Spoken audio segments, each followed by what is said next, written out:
Today, you are listening to Think Again Christian, where pop culture and Christian traditions collide with biblical truth. Sponsored by Rainier Christian Schools. And now your host, pastor of Ravensdale Bible Church and superintendent of Rainier Christian Schools, Tony Jamie. Rethinking and re-examining concepts, ideas, traditions, and challenging your beliefs from American pop culture and your Christian denominational circles. How? By the renewing of your mind through God's Word and open radio conversation. David and Goliath is such a well-known Bible story that you'd be hard-pressed to find anyone who isn't somewhat familiar with the Old Testament account of the underdog defeating the champion. And one of the reasons we love this story so much is that we relate it to our own personal challenge. I mean, who doesn't like the idea of overcoming overwhelming odds? I love reading, like comeback stories, where maybe somebody in sports or business, fails or has injury or tragedy or some kind of trial. And then you get to see the comeback, from ashes back again. And I read a ton of business startups that start with nothing. And then in time, they're actually competing with and defeating industry giants. I mean, one of the books I really love is the story of Pixar. And here's Pixar, and they're nothing. And they're doing this new form of cartooning that, quite frankly, looked a little weird at first. And you look at it and do I like it or not? And you kind of look to the right and left. Do you like it?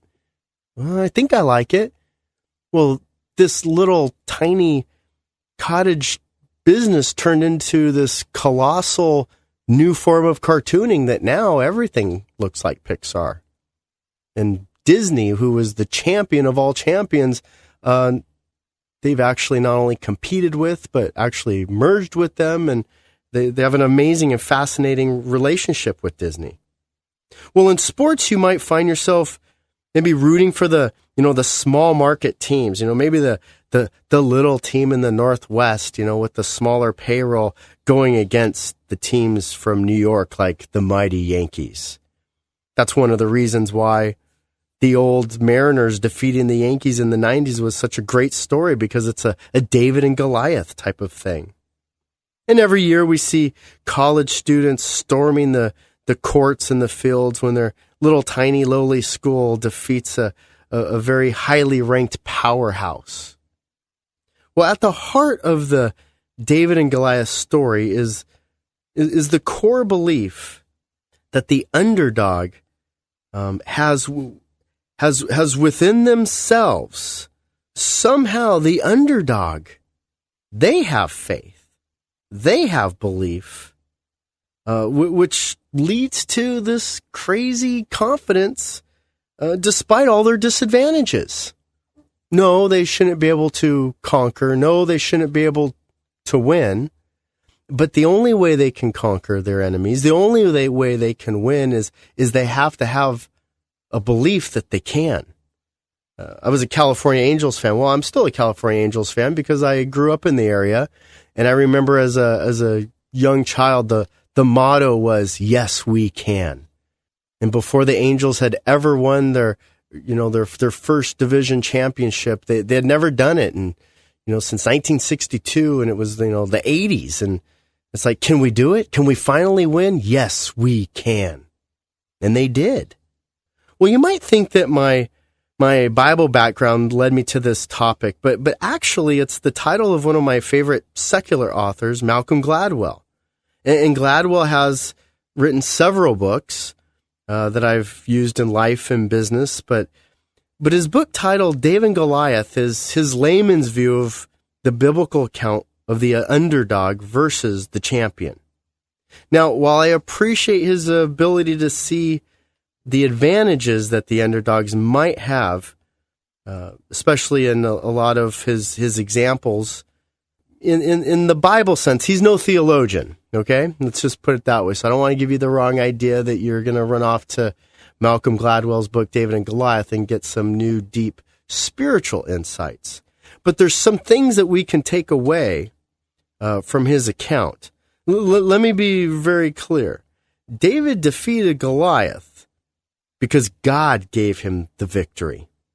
If you give credit to David, or you think that he beat the giant on his own strength, power, wisdom, strategy, then you miss the point of the biblical account of David and Goliath. The miracle of miracles is how God orchestrates this.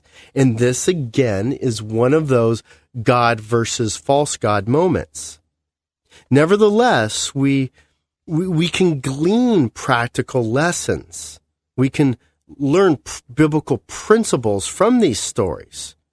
But I just don't want you to have the wrong impression that somehow David, which is kind of Gladwell's contention, maybe David actually had some amazing advantages, which, you really should have put your money on David. No. This was the underdog of all underdogs. There's no reason that Goliath should have been defeated by David, none whatsoever. Well, in Gladwell's book, he outlines several examples where underdogs have victories over improbable events or circumstances. And as he points out, underdogs, they win all the time, actually.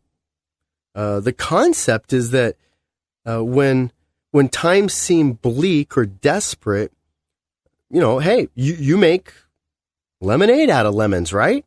You problem solve, like MacGyver.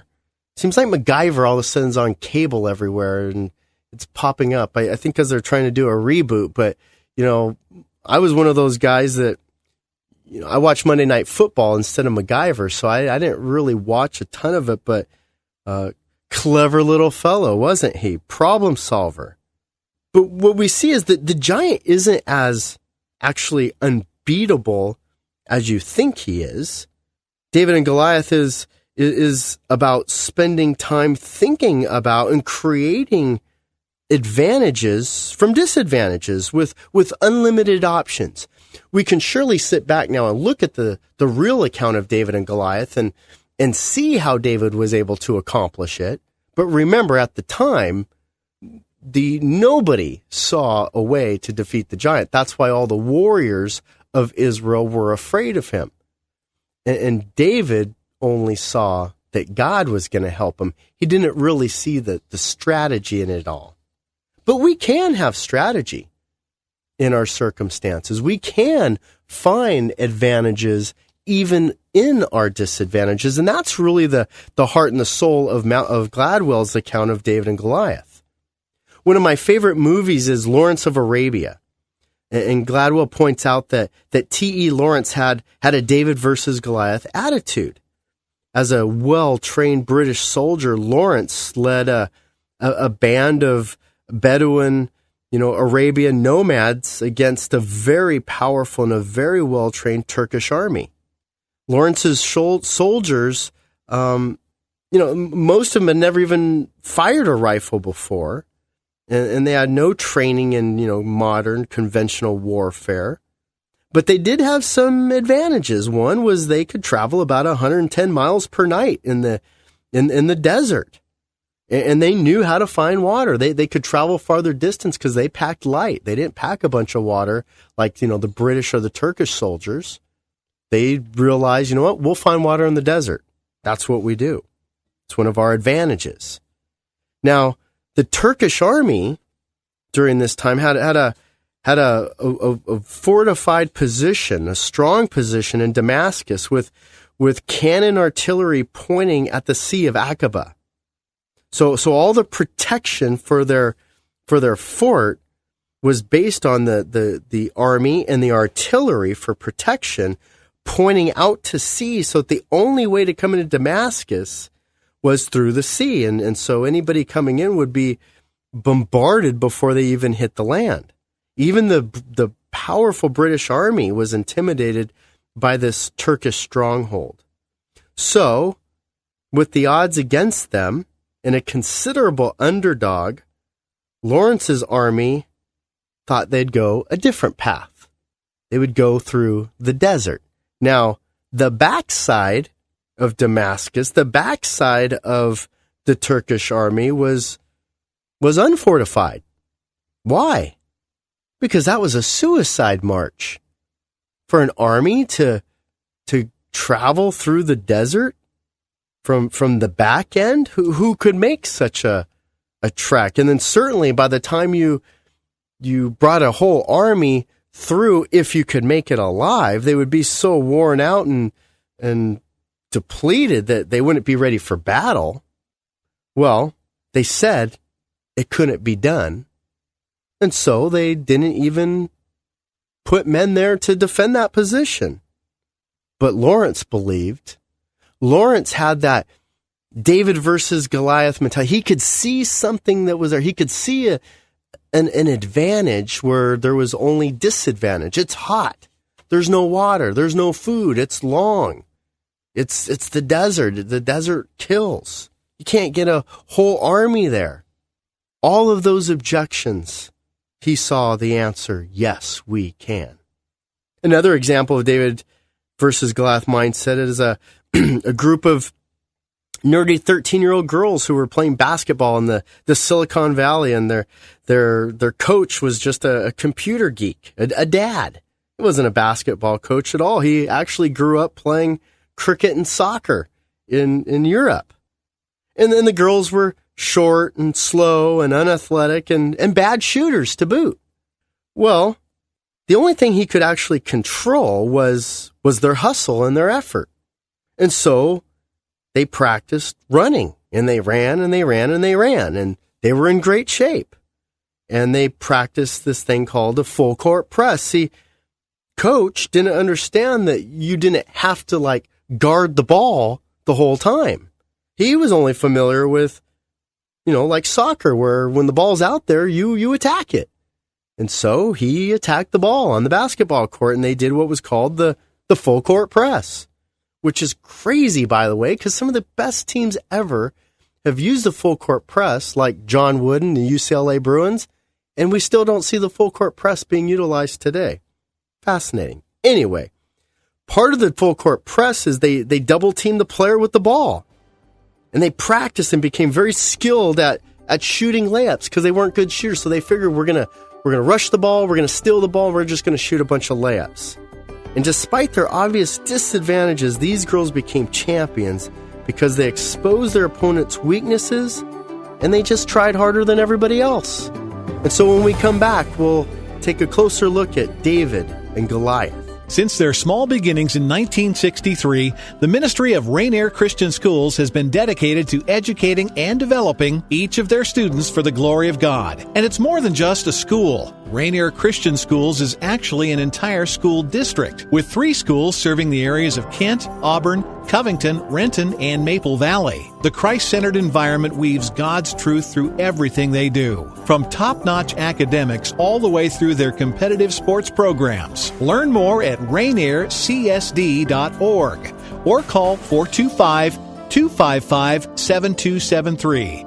That's 425-255-7273. Contact Rainier Christian Schools today.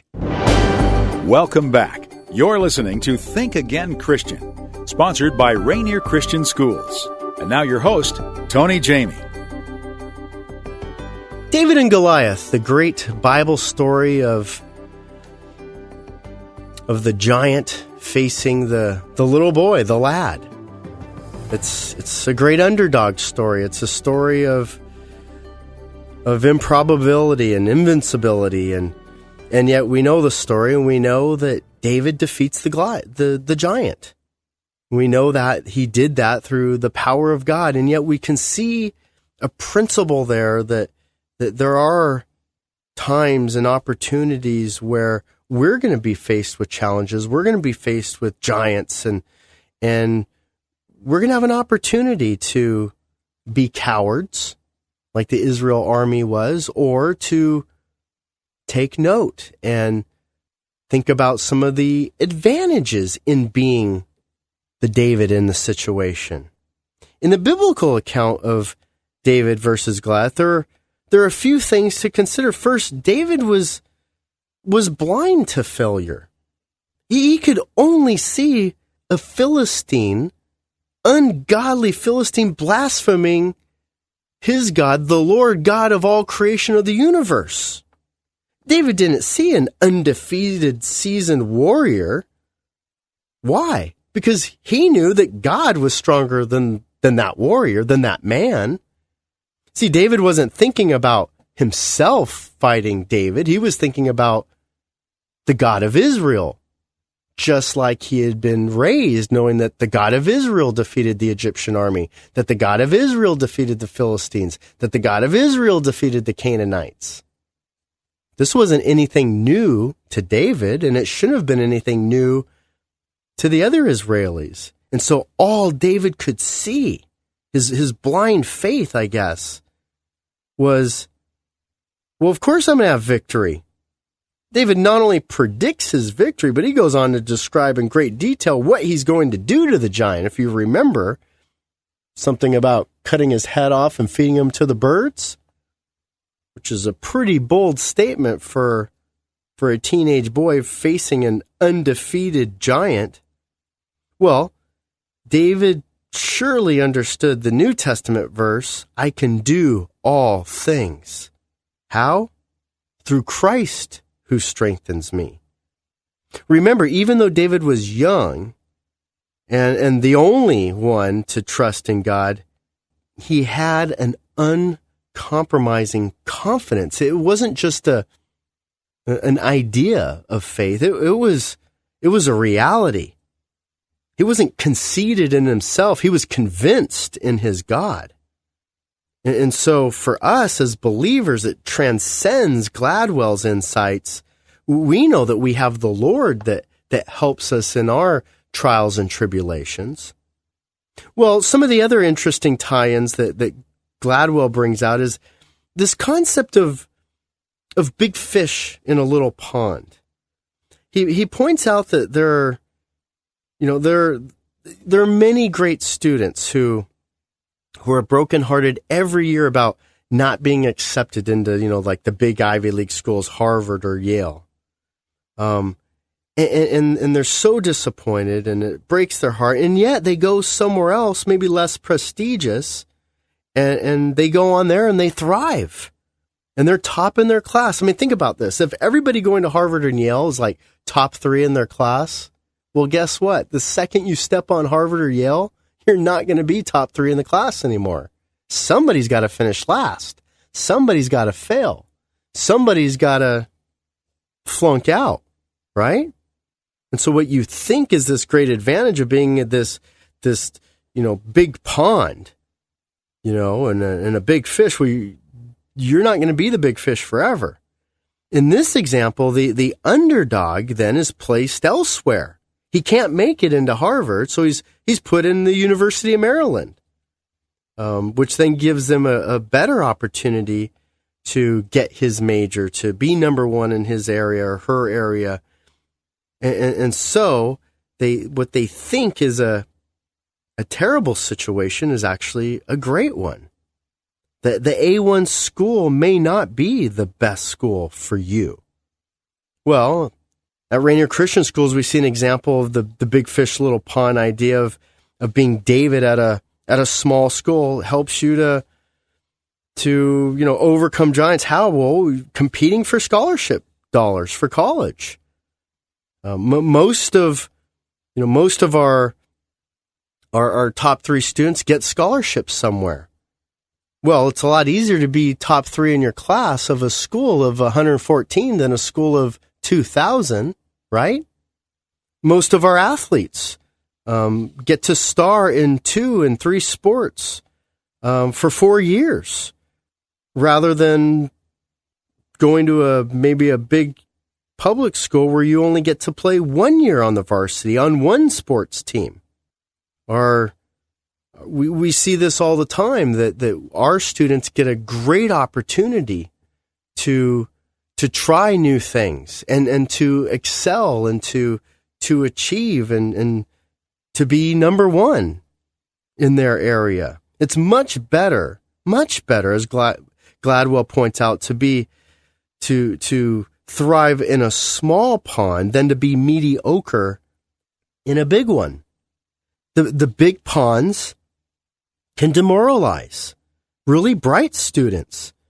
And it crushes and breaks their spirits and their hearts. There's several fine athletes that we see every year just quit at big public schools, and they miss out on the fun and the memories and the opportunity of playing high school sports and the camaraderie of the teammates and the discipline and the life lessons of being on that team. Last year, our 8-man football team enjoyed a great competitive year, and we just missed the playoffs by one game. And on our team, we have, about 14 players. Every player plays. We even have a couple 8th graders. I have one of my sons who's one of those 8th graders, and he got to play varsity football with 12th graders. And the last game of the year, he actually got a touchdown. On the flip side, my older son is the quarterback, and I think I was more proud of my 8th grader's one touchdown than the 20-something touchdowns that my older son had. It was awesome. Well, they're able to be big fish at little ponds. Meanwhile, we look across the road, and some of these big schools have 60, 70 players on the football team, and it just breaks my heart to see that 20, 30, 40 kids are just sitting there watching the game. They're never going to get a chance to play. So have opportunities to be a big fish. This is where the idea of kind of maybe apprenticeship, you go somewhere and you start at the bottom. You start at a smaller radio station. You learn your chops.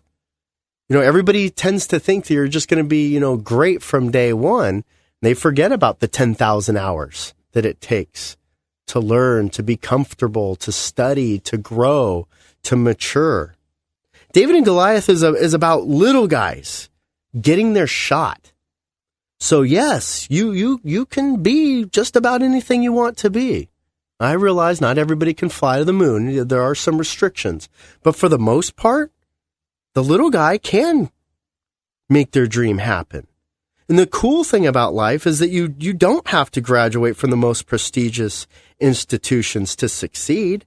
Those big fish Goliath places are, not always the best interest that you should have. In the 1880s, Paris was the center of the art world, and the salon. The salon is kind of the nickname for their, I guess you would call the institution or the process for a young artist to learn and to exhibit their work. Well, a salon approval was everything. I mean, if the salon didn't give you approval, the critics, then you were nothing. Well, that was until a group of young painters decided to be big fish in their own ponds. And they would go on and become some of the most famous French impressionists that the world has ever seen. Monet, Degas.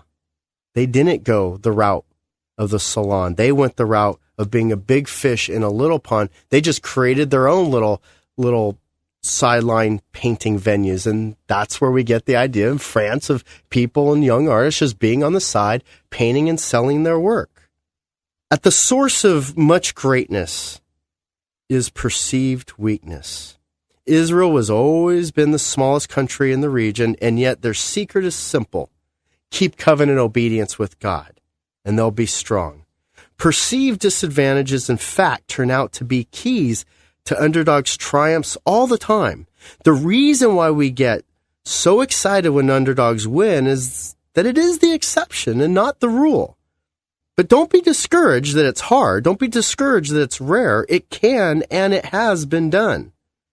And so rethink your current situation and remember God's track record. Moses versus Pharaoh, Elijah versus the 850 prophets, Daniel in the lion's den, and David versus Goliath. Yes, I can do all things through Christ who strengthens me. So no matter how big the giant is, no matter what the trial or obstacle, remember, David defeated Goliath. And think again, Christian. You've been listening to Think Again, Christian, sponsored by Rainier Christian Schools and Tony Jamie. Rainier Christian Schools serves preschool through high school with 3 locations in the Renton, Maple Valley, Covington, Kent, and Auburn areas. For more information about Rainier Christian Schools, www.rainiercsd.com. or call 425-255-7273.